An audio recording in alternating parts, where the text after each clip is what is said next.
Hello everyone, welcome back. MightyKarlieD here with another video.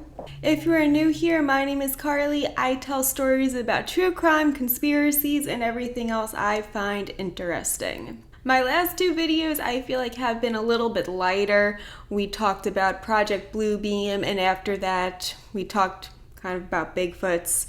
So this one, big warning, giant warning, trigger warnings. This is a rough one. This is not going to be a fun light video like my other ones. If you do not want to hear that right now, if this is a bad time for you, you might want to skip it and come back later. I'm cool with that. Today I'm going to tell you the story of Suzanne Capper. Suzanne Capper was born in 1976 in Great Manchester, England. At the age of 10, Suzanne actually began babysitting for a woman named Jean Powell. So this would have been in 1986. She started babysitting.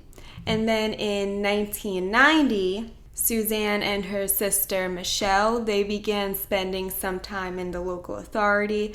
You see, her mom and her stepdad were separating. I don't know much about Suzanne's parents, but their names were Elizabeth and John, and Suzanne and Michelle were in John's custody. Suzanne's mother, though, did describe Suzanne as a gentle and easily influenced girl. I've seen that quote in a lot of different articles I've read on this case. I wasn't able to find the full context of it, but from my perspective, I think the mom means that she was a nice girl and everyone liked her. The last 2 years in high school, Suzanne's attendance was described as erratic. She wasn't there very often, and she was spending more and more time at Jean's house, the woman that she started babysitting for. She was starting to stay over at her house more. For reference, Jean was 26 years old. She also had 3 kids, I believe. So in high school, basically Suzanne kind of went from just the babysitter to a real close friend of Jean's. The Powell house, Jean's house, was a hot spot for drug dealing, and they were also involved in stealing cars. I say they, I'll get more into that in a minute, but there's kind of a group of people that live at this house. So by 1992, Suzanne was there, from what I can tell, a majority of the time at Jean's house. Michelle stayed there sometimes, but didn't like it. Michelle did not like staying at this house. She even called all of the people that lived there Suzanne's evil new friends. John tried stopping Suzanne from staying there, but he said that she had very strong will and wouldn't leave. He also called the house of evil. Like I said, there's kind of a group that forms at this house. So before we get confused later on, I'm going to go over the main people in here. So we already mentioned Jean. She's the owner of this house. There's Glenn Powell, who is Jean's ex-husband. They were still friendly though, and he was over at the house all the time as well. He was 29. Clifford Hayes was 18. He's Jean's brother and was also Suzanne's ex-boyfriend. There's Anthony Dudson, who is Jean's on-again, off-again boyfriend, and he was 16. Or 17 rather, I'm sorry, 17. There was Bernadette. She was a heavy drug user. She was a mother of 3, and Bernadette, as well as all of her kids, lived in Jean's house. And then there was Jeffrey Lee. He had convictions of robbing his disabled aunt, who was 86 at the time. Now, this group of people, when I say the group, these are the people that I'm going to be referring to, because these people, along with the kids, all lived there. So just picture probably more of a rundown house with just beds everywhere. They all shared the beds, and I think in the upstairs is where a lot of the kids slept. Suzanne called all of these people her friends, despite the fact that they bullied her and were constantly using her. Suzanne was known for being very kind and generous. To me, this seems like Suzanne might have been very, very easily influenced, is what I'm gathering here. So in early 1992, around the time when, Suzanne is, still staying there all the time, Jean beat her really, really badly. Suzanne decided to spend some time at her mom's house. Her mom basically said, "Nope, my boyfriend won't like you staying here with us." So Suzanne left and went back to Jean's house. I'm not sure why right here she didn't go to her stepfather John's house, since if she wasn't staying at Jean's house, it seems like she was more often at her father's house than her mom's. So I'm not sure what happened there. So this is where things start taking a turn. A few months later, Suzanne was not only accused of stealing Jean's pink duffel jacket, but also giving Anthony pubic lice. For those of you who don't remember, Anthony was Jean's on-again, off-again boyfriend. Bernadette was the one that initially started this rumor. But Anthony was also sleeping with Jean, Bernadette, and Suzanne. So it's not known if the lice actually originated from Suzanne. Regardless, they all were kind of on board with Suzanne being the one that spread it, even though, they were all sleeping together and sharing beds and all that. Suzanne was at her father's house at this time, but the crew decided that they needed to get some sort of revenge on Suzanne. The group showed up to the stepfather's house and lured Suzanne out by telling her that her crush was over at Jean's house and he was asking about her and really wanted to see her. Suzanne, of course, agreed to go over and see this guy. When she walked into the house, she was immediately held down. They shaved her head and pubic area. They put a bag over her head and began beating her with large wooden spoons and a belt. This beating was so bad, one of Suzanne's arms actually stopped working after this. It just hung there. They then locked her in a cupboard. As I said before, Jean and Bernadette's children were all staying in the house, and the children were disturbed by the sounds of the screaming that was going on in the cupboard. For some reason, Bernadette had an abandoned house like 3 doors down. I'm not sure why she wasn't staying there, but they decided to move Bernadette to that house. This was the 8th, so this was the second day. They originally beat her on December 7th. I don't know if I said that before, I'm sorry. And then they moved her to Bernadette's abandoned house on December 8th. The group decided to tie Suzanne up on an upturned bed, spread eagle. And unfortunately, it only gets worse from here. Over the next 5 days, I think it's pretty safe to say everything she experienced was everyone's worst nightmare. Some of the things she went through were she was gagged. I've seen some people say with socks. She was blindfolded. 2 of her teeth were fully pulled out. One of them was partially there, was kind of broken inside of her mouth. She was burnt all over her body with cigarettes all over.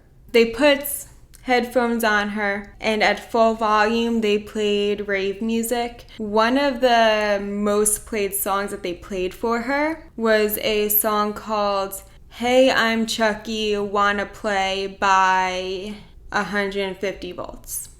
She was also heavily drugged while all this was going on. Speaking of the Chucky thing, backtracking a tiny bit, whenever they would enter Jean would alert Suzanne by yelling out, "Chucky's coming to play." One article I read said that Bernadette mixed together chili powder, salt, and pepper, and then would rub it on her private areas and then call in all the boys to her. Since Suzanne was also tied to the bed, they never, let her use the restroom.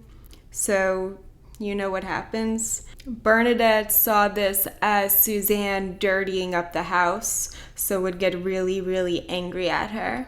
One day, they did take her down from the bed, untie her, and put her in the bathtub. They cleaned her with what I read as concentrated disinfectants. I'm assuming that they're cleaning her with bleach. And they scrubbed her so hard, part of her skin was actually starting to come off. As I mentioned previously, drugs were being sold from Jean's house. So there were people going in and out of this house. Even though Suzanne was held at a different house, the group showed Suzanne to people. They showed her off. None of these people did anything. They didn't alert the authorities, put in an anonymous tip. They didn't do anything. After all this came out, a few people said that they thought about it, and when they were alone with her, they asked if, Suzanne needed or wanted anything. And everyone, it seems like, was scared to help her because they were scared of Jean. The group got word that Suzanne's father was going to file Suzanne missing because him or Michelle haven't heard from her in a few days. I'm assuming they found out because Michelle knew them and there were people going in and out of the house, so I guess word just kind of got out. Obviously, the father and Michelle didn't know about what was going on with Suzanne, though. On December 14th, early in the morning, they realized that they should probably get Suzanne out of the home. One of them stole a Fiat, so they put Suzanne in the trunk. They drove to a remote area and pushed her down an embankment. They then walked down and poured petrol all over her, and then they took a lighter to her. Thinking she was dead, the group walked off singing "Burn, Baby, Burn." But Suzanne was still alive. Somehow Suzanne managed to climb back up the embankment. At 6:10, a group of guys happened to see Suzanne on their way home from work, and they took her to the closest house they could find so they could call 911 and get an ambulance out to her. The residents, Michael and Margaret Coop, immediately called 911. I have a quote from each of them. I'm going to read Michael's quote first. Both of her hands appeared like ash. Her legs were just like raw meat, and her feet appeared to be badly charred. I was struck by how polite the victim was. She was constantly thanking my wife for her assistance. And now this is what Margaret said. I went to put my arms around her, but she pushed away and shrieked in pain. She could not bear to be touched. Her head was shaved, and there were new deep cuts to her head. Her face was almost featureless. Her hands were red raw and black at the fingertips. Her legs were red from top to bottom. They gave her water before the ambulance showed up. Suzanne drank 6 glasses of it, but she wasn't able to hold the glass by herself. At the hospital, even her family had a hard time recognizing her because of all the beatings, and 80% of her body was burned. She was strong enough, though, to tell everyone who did this to her. Not long after that, Suzanne fell into a coma. She never woke back up, and on December 18th, 1992, Suzanne Capper passed away. She was only 16 years old. While getting arrested, the group actually, believe it or not, made jokes and refused to say anything about their involvement with the death of Suzanne. The truth did come out, and it's disgusting. Like, obviously this whole thing is disgusting, but how this group acted, even when getting arrested and making jokes. And the fact that most of them are out now, like, I was struggling with how I wanted to end this, because I'm just so mad. For example, Jean spent 2 years in jail. 2 years in jail. She got out for good behavior because she alerted people because someone was trying to escape, or something stupid like that. It's like, yeah, that's good that she caught someone escaping or whatever. But what you did to Suzanne, and you got out in 2 years, and then get your name changed and live like nothing happened.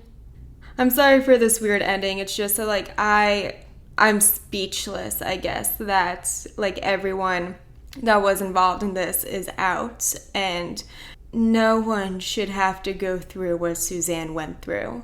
And these are people she considered her friends, you know?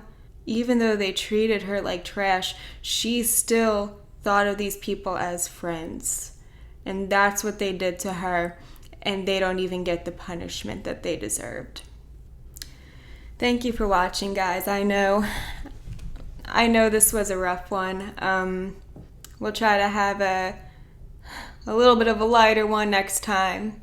Let me know what you think down below. As always, if you have any recommendations, requests, story ideas, let me know down below, or, reach out to me on Twitter or Instagram.